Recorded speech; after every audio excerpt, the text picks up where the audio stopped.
네, 여러분 안녕하세요. 투자의 핵입니다. 이번 영상에서는 이동평균선을 활용하는 가장 쉬운 방법에 대해서 생각해 보고자 합니다.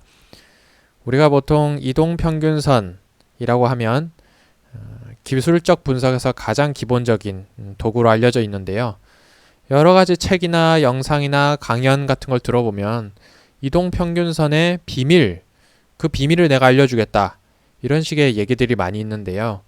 제가 고민한 바로는 비밀은 없는 것 같더라고요. 그래서 이동평균선에 과연 비밀이 있을지 한번 같이 살펴보고 또 어떤 특성이 있는지도 살펴보고 왜 비밀이 없다고 생각하는지도 같이 한번 말씀드리는 시간을 갖도록 하겠습니다. 아마 다른 데서 얘기하는 것처럼 또 너무 당연한 얘기를 하고 있을 수도 있겠지만 제 나름의 시각으로 이동평균선을 어떻게 활용하면 좋을지 고민한 바가 들어있으니까 같이 한번 즐겨주시면 감사하겠습니다. 이동평균선이라는 녀석에 대해서 여러 가지 이야기가 있는데 뭐 이런 얘기가 있죠. 뭐 20선이 중요하고 60선이 중요하고 120선이 중요하고 뭐 이런 것들에 주목을 해서 보시라. 또 어떤 게 수급선이라는 둥, 어떤 게 세력선이라는 둥, 무슨 순, 무슨 선, 무슨 라인 뭐 이런 얘기가 많죠. 심지어 조금 과장을 해서 이동평균선의 비밀을 알면 수익을 얻을 수 있다.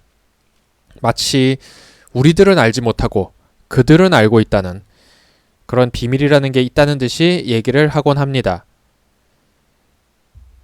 하지만 이런 이동평균선의 비밀이 무엇일까? 엄청나게 고민을 해보았지만 잘 알지 못하겠더라고요. 이평선을 활용하고 싶은데 아무리 노력을 해보아도 그 방법을 모르겠더라는 것입니다.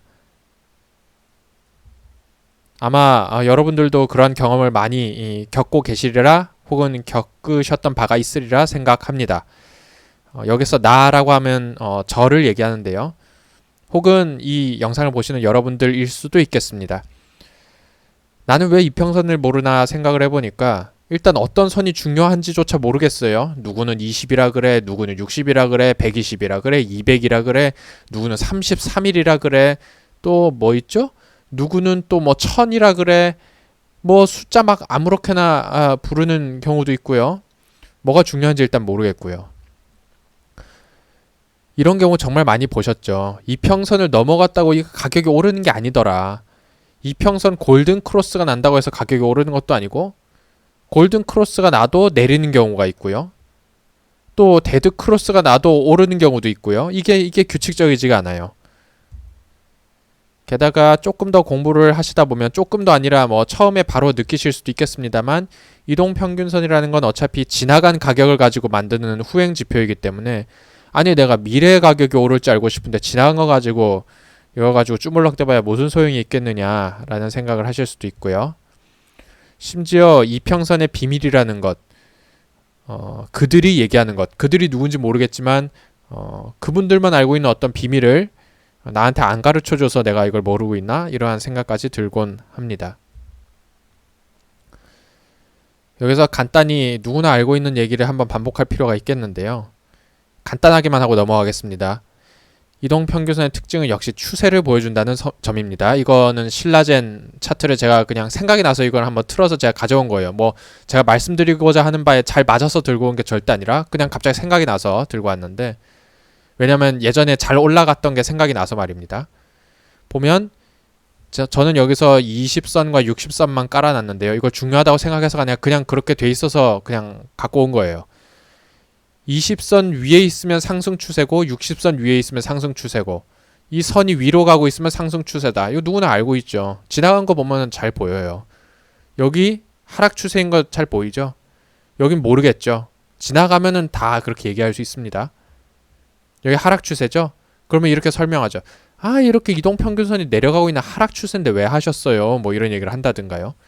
이동평균선이 상승 추세인데 이때 하셨어야죠. 라고 누구나 지나간 차트 보면 얘기할 수 있습니다. 그거는 그 누구라도 얘기할 수 있어요. 그래서 아마 여러분들께서 제가 이렇게 말씀하시는 걸 듣고 나면 누구나 아는 소리는 집어치우라고 말씀하실 것 같고 저도 이런 얘기는 더 하고 싶지가 않습니다. 이동평균선의 두 번째 특징은 후행성이라는 것입니다. 이 선이 지금 여기서 이 위치를 가리키고 있는 것은 이 위치로부터 60개 이전의 봉들의 평균값이 여기 찍혔기 때문입니다. 그 다음에 여기에 찍힌 것은 이 시점으로부터 60개 이전의 봉의 평균값이 여기에 찍혔기 때문입니다. 모두 다 아시는 내용이죠, 그죠? 어떠한 이평선의 점은 그 시점보다 이전의 가격들의 평균으로 만들어지는 거죠. 그러니까 선은 항상 과거를 반영하고 있어요. 미래를 반영하고 있지 않습니다. 그것이 바로 이동평균선의 큰 특징 중에 하나입니다. 즉 후행성이라는 것입니다. 과거 n개 데이터의 평균이 바로 이동평균선이고요. 지나고 나야 그래서 추세가 확인됩니다. 가격이 조금 오르고 나서야 이동평균선이 위로 올라가고요. 가격이 내리고 나서야 이동평균선이 아래로 곤두박질 치게 돼요. 그러니까 뒤늦게 나타나는 것이죠. 이것도 우리가 모두 다 알고 있는 특징입니다. 이 두 가지가 가장 큰 특징이에요. 이걸 제가 굳이 설명한 이유는 이것만 듣고 나면 이동평균선이 필요가 없다는 생각을 하게 되기 때문입니다. 저도 그렇게 생각을 했고, 추세는 감상하기는 좋은데 즐기기엔 어렵다. 이게 무슨 말이냐면 이미 지나가고 나서 이평선이 올라가고 있는 게 보이는데 그게 나한테 무슨 소용이냐. 바로 이 말이죠. 가격이 오르고 나서 이평선이 올라가면 나한테 뭔 상관이 있냐는 거죠. 내가 이평선이 올라가기 전에 내가 가격을 잡았어야 됐는데 그럼 이평선 어떻게 활용하냐? 라는 질문을 할 수밖에 없는 것이고, 또 이평선을 지지와 저항으로 보시는 분들도 있는데 보니까 지지가 잘 될 때도 있고 안 될 때도 있거든요. 그러다 보니까 이건 알아도 써먹을 수가 없다. 이동평균선의 큰 특징 중에 하나인 추세를 보여준다는 특징과 두 번째 특징인 후행적으로 나타난다는 특징은 이동평균선을 우리가 쉽게 사용할 수 없게 만드는 특징입니다. 물론 맞는 특징인데요. 이 특징에 집중을 하면 이동평균선을 활용할 수가 없습니다. 우리가 이동평균선을 못 활용하고 있는 이유는, 물론 저도 지금 잘 활용을 못하고 있지만 제가 지금까지 활용을 잘 못했던 이유는 추세를 보여준다는 점, 후행적으로 나타난다는 점에 너무 집착을 하고 있었기 때문인 것 같아요. 그래서 우리가 집중 내지는 더 넘어서서 집착해야 될 이동평균선의 재밌는 성질은 이와 같은 것입니다. 지금 20선과 60선이 있는데요. 예를 들어서 여기를 한번 볼까요? 어디든 다 봅시다. 여기 처음부터 보면 이 지점을 보면 가격, 봉 자체가 가격이죠, 그죠? 가격이 20선을 돌파했어요. 그 다음에 올라갔어요, 그죠? 그러면 이제 또 그러시겠죠. 저도 그렇게 생각을 하고, 야, 지나고 나서 보니까 네가 그딴 소리 하지. 자, 그러면 거꾸로 얘기를 해볼게요. 여기 가격이 올라가기 전에 어떤 현상이 발생했죠? 라고 제가 질문을 한다면, 그래, 가격이 20선을 돌파했네 라고 얘기할 수는 있겠죠. 그 점은 모두가 동의하실 수 있을 것 같아요. 여기 보면 20선을 돌파하고 나서 가격이, 여기는 아마 꼬꾸러져서 수익을 못 보았을 것 같군요. 즉 여기선 실패했을 것 같군요. 여기서 20선을 돌파하고 올라가니까 가격이 올라가네요. 여기는 아까 그렇지 않은 경우도 있는 겁니다. 실패했던 경우도 있을 것 같아요. 여기도 수익을 못 누렸을 것 같은데요. 여기는 수익을 누릴 수 있을 것 같았는데요. 여기는 수익을 못 누렸을 것 같고요. 여기도 못 누렸을 것 같고요. 여기도 못 누렸을 것 같군요. 하지만 분명한 것은 거꾸로 가격이 올라가기 전에는 항상 20선을 돌파하더라 라는 것을 우리가 알 수 있습니다. 60선의 경우에도 마찬가지예요. 가격이 올라가기 전에 항상 60선을 돌파했어요. 60선을 돌파하지 않고 가격이 올라가는 경우는 없었어요. 한번 찾아볼까요? 없는 것 같은데요. 즉 우리가 이런 식으로 생각을 해왔던 것입니다. 20선이 이렇게 했는데 가격이 20선을 돌파하고 나서 야, 가격이 오를지 내릴지 어떻게 알아? 라고 계속 우리가 투정을 부렸었는데, 지나간 과거의 데이터들을 보면 가격이 이렇게 올라가기 전에는, 그 시초에는 항상 뭔가 어떤 선을 뚫었어요. 어떤 선을 건너오고 나면 그 가격으로 흐름이 발생합니다. 꼭 그런 건 아니에요. 하지만 흐름이 발생하기 전에는 항상 선을 넘더라. 이거는 제가 보기에는 거의 항상인 것 같아요. 하지만 거꾸로 선을 넘는다고 해서 흐름이 발생하는 건 아니에요. 즉 포함 관계가 거꾸로 된 것이죠. 즉 여기에서 말씀드리고 싶은 것은 이겁니다. 가격의 큰 상승이나 하락은, 즉 우리가 먹을 폭이 어느 정도 되는 거요. 깔짝깔짝 되는 거 말고 먹을 폭이 좀 나오는 경우는 이동평균선을 넘어간 후에 발생하더라. 이거는 동의하실 수 있겠죠. 저도 이거는 동의가 돼요. 거꾸로는 말이 안 돼요.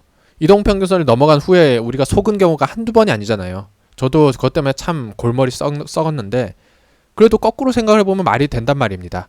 가격의 큰 상승이나 하락, 즉 추세의 형성은 이동평균선이 일단 깨져야 돼요. 그걸 넘어가야 됩니다. 그래서 저는 이것을 이렇게 표현하고 싶어요. 가짜 항복과 진짜 항복이다. 여기서 항복이라는 것은 매수세가 항복을 하거나 혹은 매도세가 항복하는 경우를 말씀드리고 싶은 겁니다. 매수세가 항복하면 쭉 가격이 빠지죠. 항복하지 않으면 그 자리에 있는 거예요.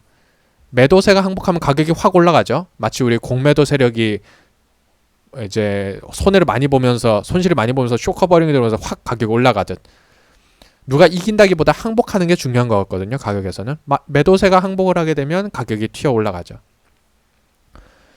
이 선을 건너는 것이 바로 항복의 저는 상징이라고 하겠습니다.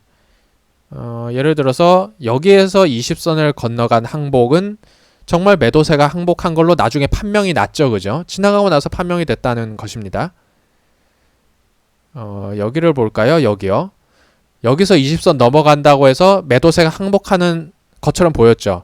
하지만 이내 내려왔죠. 여기서는 가짜 항복을 한 거예요. 지나고 나서 보였죠. 역시 제가 맞출 수 있었다고 얘기하는 게 아닙니다.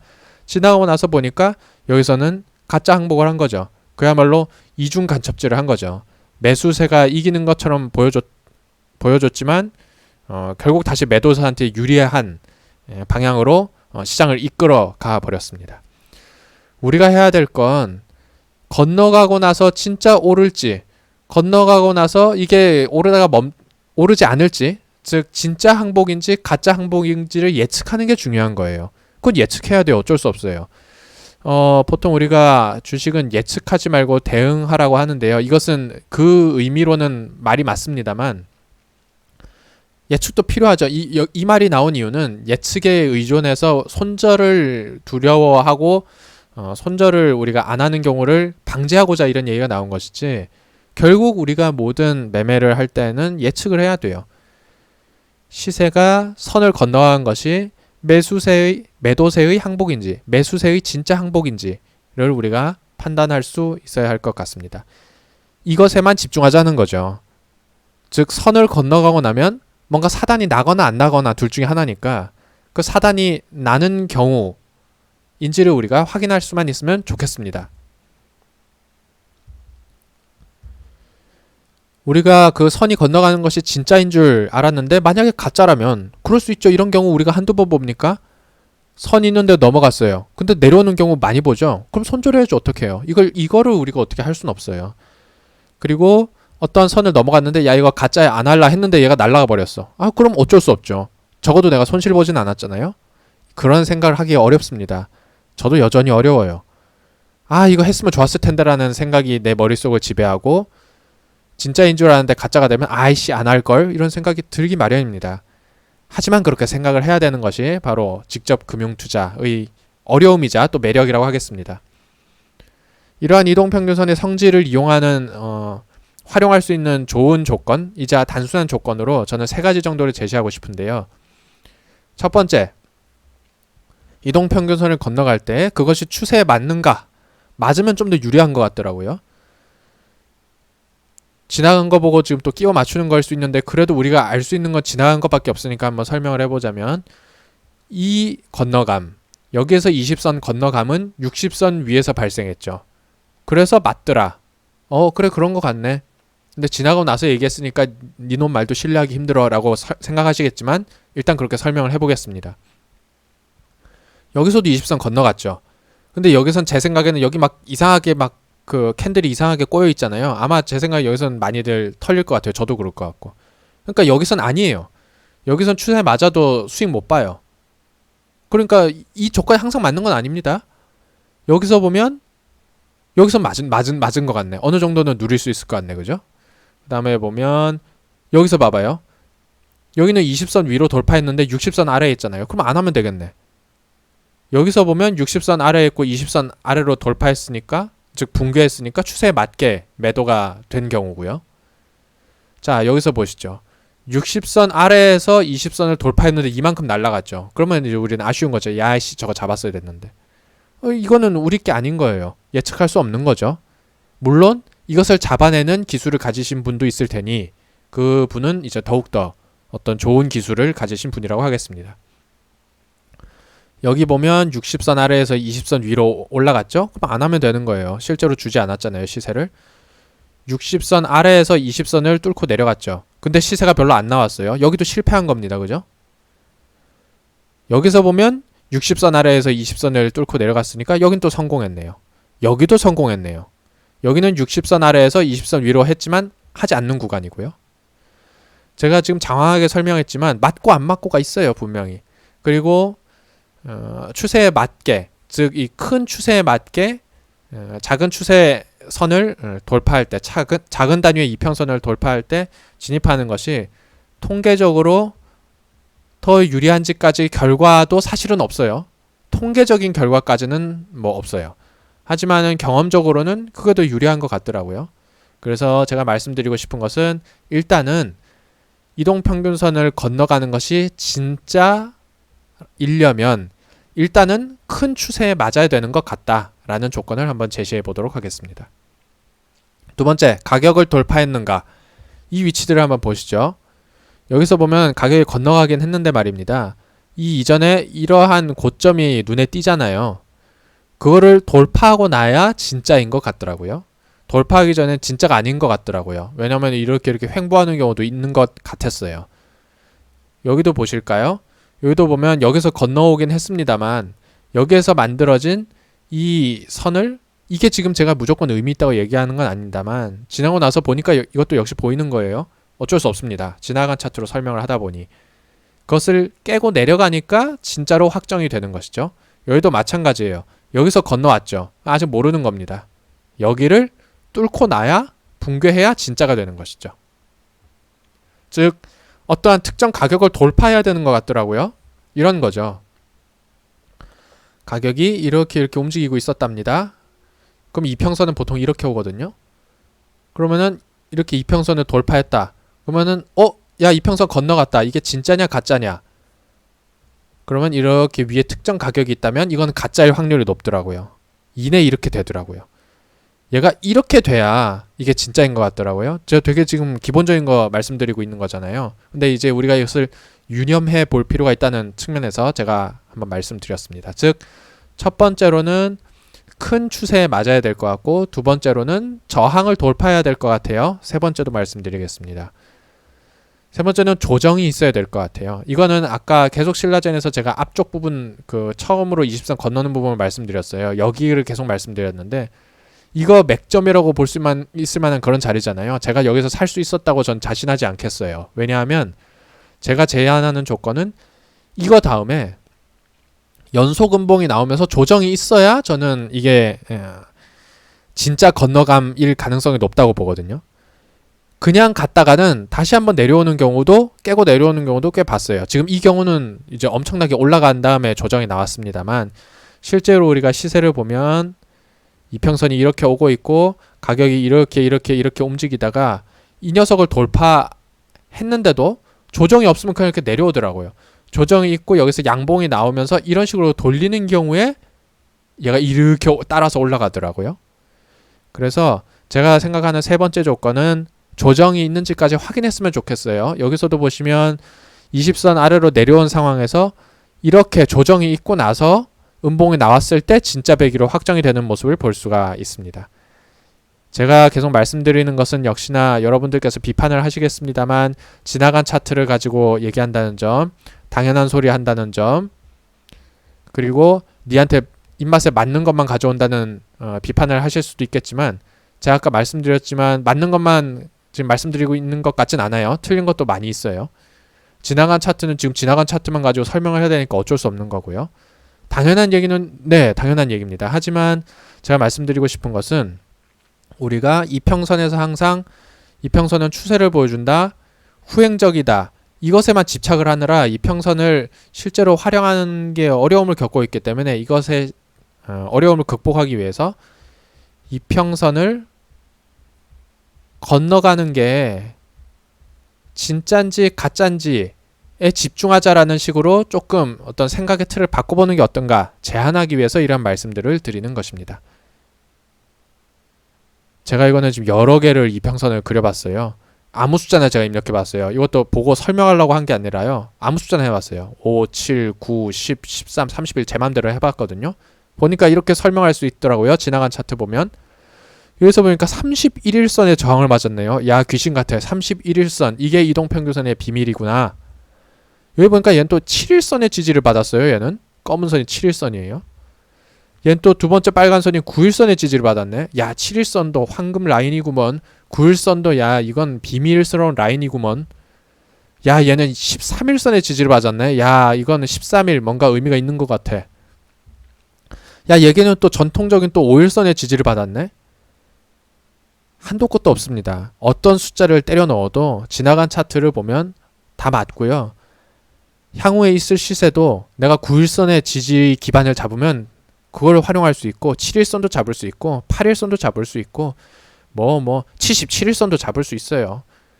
이동평균선의 비밀 없는 것 같아요. 제가 생각하기로는 제가 아직 경험이 부족하고 뭣도 모르고 지금 깝쳐서 그러는지 모르겠지만 비밀은 없는 것 같아요. 끼워 맞추면 아무 말이나 할 수 있고 지나간 차트를 보면 누구나 맞출 수 있어요. 그래서 제가 생각하기로는 저를 포함한 우리 개인 투자자가 할 수 있는 일은 오로지 이동평균선을 건너갔을 때 그 이동평균선이 며칠인지는 전 모르겠고요.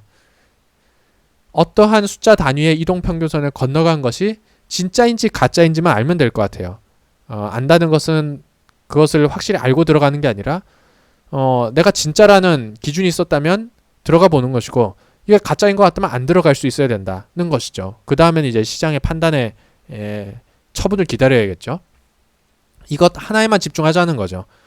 이동평균선이 추세 어쩌고 후행서 어쩌고 며칠선이 어쩌고 다 알겠는데 다 잊어버리고 이동평균선에 건너가고 나서 걔가 진짜인지를 우리가 판단해보자.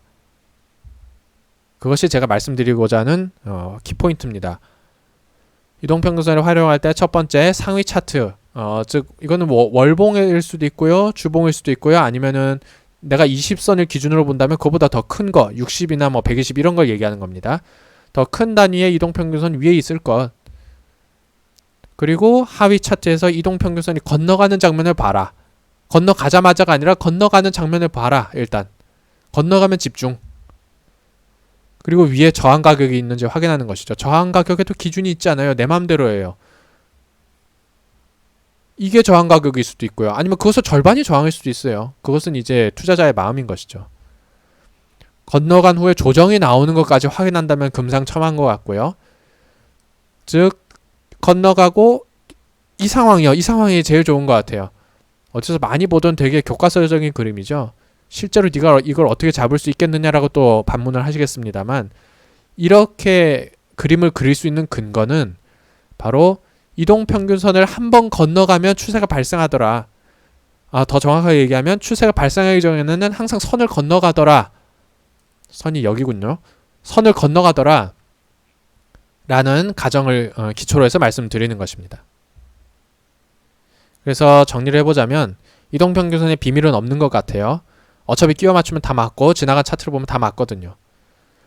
그래서 우리가 집중해야 될 것은 미래 가격의 움직임에 이동평균선을 활용하기 위해서 건너가는 것. 가격은 건너가면 물론 돌아올 수도 있지만 올라가기도 하더라. 거꾸로 얘기하자면 가격이 올라가기 전에는 항상 건너가더라.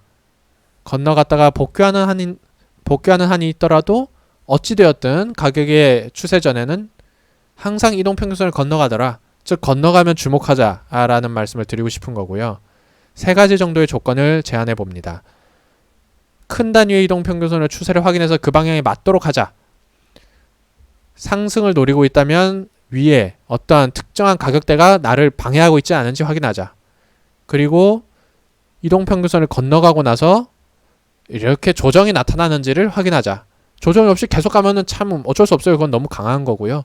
조정을 주고 나서 가면 뭔가 그 이동평균선의 건너감이 추세를 형성하는 데 있어서 더욱더 신뢰도를 높일 수 있다고 생각합니다. 그래서 이번 영상에서는 이동평균선을 활용하는 가장 쉬운 방법에 대해서 말씀드렸습니다. 너도 똑같이 다른 애들이랑 똑같이 입으로만 떠드네 라고 비판하실 수 있겠지만 제가 이 영상에서 전달하고자 했던 바는 이동평균선에 일단 비밀이 없다는 점을 너무 강하게 제가 말씀을 드리고 싶었고요. 어떠한 선을 써도 다 맞으니까요. 그리고 특별한 기법이 있는 것 같지도 않더라고요. 가장 중요한 것은 어떠한 시세가 형성되기 전에 이동평균선을 건너가는 현상이 나타나더라라는 관점으로 이동평균선을 바라보는 시선을 좀 바꿔주셨으면 하는 바람이 있어서 그 메시지를 좀 많이 담아 보았습니다. 잘 전달되었기를 바랍니다. 이번 영상은 여기까지 말씀드립니다. 감사합니다.